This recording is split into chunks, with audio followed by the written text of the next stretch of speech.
अरे ये मेरी गाड़ी को क्या हो रहा है? ये क्या हो रहा है मेरे साथ? ए भाई बाहर निकल के देख, गर्मी की वजह से हमारी गाड़ी पिघल के गिर रही है। अबे वो छोड़, तुझे न्यूज़ सुन। ब्रेकिंग न्यूज शामिल करते हैं। जो गर्मी की शिद्दत आज रिकॉर्ड की गई है उसकी मिसाल इतिहास में कहीं नहीं मिलती। गर्मी की वजह से ट्रैफिक लाइट्स पिघल चुकी हैं, डस्टबिन पिघल चुकी है, गाड़ियों के टायर फट चुके हैं, लोगों में अफरा तफरी का माहौल है। इमरजेंसी नाफिज कर दी है। आवाम से इल्तमास है कि बिला जरूरत अपने घरों से बाहर बिल्कुल ना निकले। अरे यार ये सब क्या हो रहा है? अब हम सब बाहर कैसे निकलेंगे? मुझे एक जरूरी काम भी है, मेरा जाना बहुत जरूरी है। अबे तू पागल हो गया? बाहर सूरज आग बरसा रहा है, आग बाहर जाना खतरे से खाली नहीं है। लेकिन यार अगर मैं बाहर ना गया तो मेरा बहुत बड़ा नुकसान हो जाएगा। अब मैं क्या करूं? अच्छा एक मिनट रुक, ये छाता लेके जा, इसे कुछ ना कुछ बचत हो जाएगी और धूप से जरा बच के रहना। हाँ तू सही कह रहा है, शायद ये छाता थोड़ा धूप को रोक ले। हाँ इस छतरी की मदद से देखता हूँ बाहर की क्या सिचुएशन है। एक बार चेक तो करूं सूरज की तपिश कम हुई है कि नहीं। ये सूरज तो चेहरा जला रहा है यार, जल्दी से आगे निकल जाता हूँ, ये ना छाते में आग लग जाए। ऐसा लग रहा है जैसे किसी जहन्नुम में आ गया हूँ। ये क्या?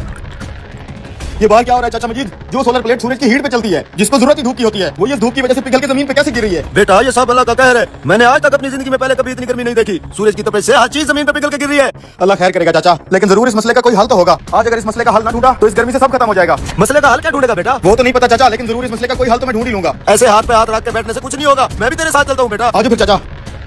भाई अचानक इतनी गर्मी कहाँ से आ गया? मैंने सुबह से ट्यूबवेल चलाया हुआ है, खेतों में पानी जाने से पहले भाप बन के उठ जाता है। भाई तुम दरख्तों के नीचे खड़े हो, तुम्हें नहीं पता बाहर धूप में हालात बहुत खराब है। हर लोहे की चीज, प्लास्टिक की चीज पिघल के जमीन पे गिर रही है। ऐसा लग रहा है जैसे आग बरस रही हो। अब इस मसले के हल के लिए मौलाना साहब के पास चलते हैं। छाते के नीचे आओ, मस्जिद में चलते हैं।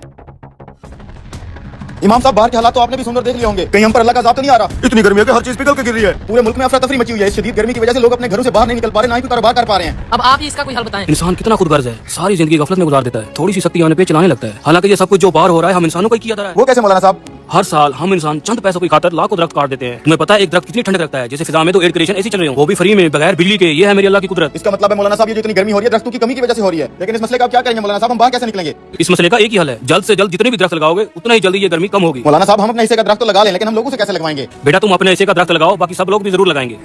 बात तो ठीक है भाइयों, अब भी अगर हम दरख्तों को काटते रहेंगे तो ये दुनिया इधर ही जहन्नम बन जाएगी। दोस्तों जब आखिरी दरख्त कट जाएगा, आखिरी मछली पकड़ी जाएगी और दरिया आलूद हो जाएंगे, तब हमें एहसास होगा कि करेंसी नोट ना खाए जा सकते हैं और ना ही पिए। दरख्त लगाना सिर्फ नेकी ही नहीं, हमारी आने वाली नस्लों का हक है। आए आज मिलकर एक दरख्त लगाएं और कल का बेहतर पाकिस्तान बनाएं।